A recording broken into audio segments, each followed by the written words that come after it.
Okay, so the milk chocolate melts in your mouth, not in your hand. This is a slogan for one of the most famous candies in all times, M&Ms. Today you will know more about the factory who makes them, the creation of M&Ms, and more interesting information about them. It all started back in Tacoma, Washington, according to Mars Corporation 2012. In 1911, Frank Mars began making and selling buttercream candy in his home. Then in 1920, he moved to a bigger facility in Minneapolis, Minnesota for the Mars Company. It's now located in Chicago, Illinois. Frank hired his first son, Forrest Mars, after he graduated from Yale. And then when Frank died, Forrest was named the new owner of Mars. They have many sorts of candy creations. The very first was the Marlboro bar, and it was very famous. Then Snickers and Milky Way followed after that.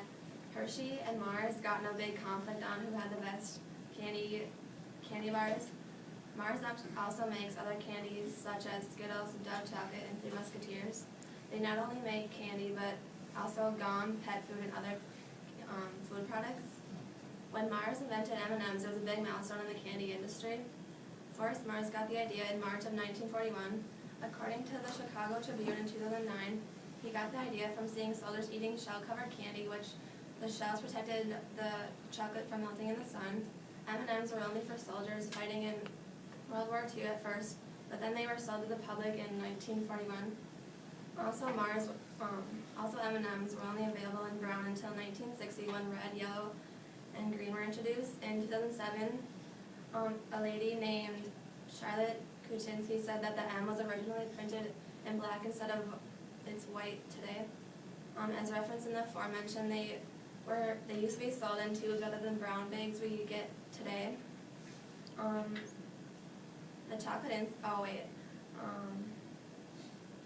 M&Ms go through 5 stages for the final product they know that they are.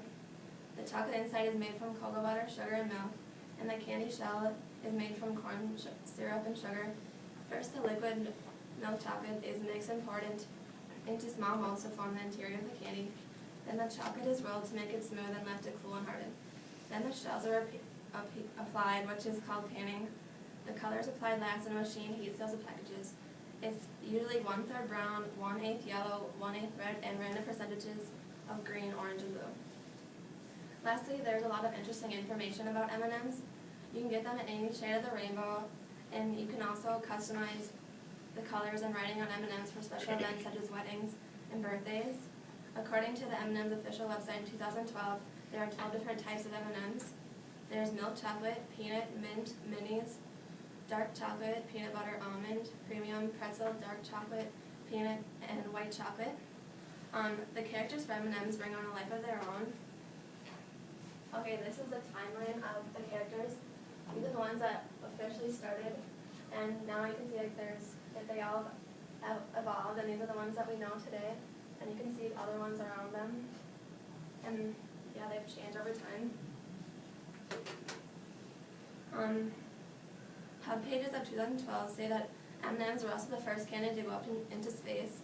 They provide great space food for the astronauts, and they went up in 1982. Forrest Mars, the creator, was born in Wadena, Minnesota, which is kind of interesting. M&Ms are named after the first initial of the creator's last name, Mars, an associate, Bruce Murray. That's interesting because Bruce is the son of the president of Hershey, William Murray, so I'm sure there's conflict in there, but now you all know more information about one of the most famous and favorite candies in the U.S.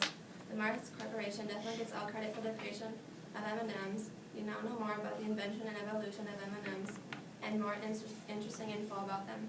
Just remember that milk chocolate melts in your mouth, not in your hand.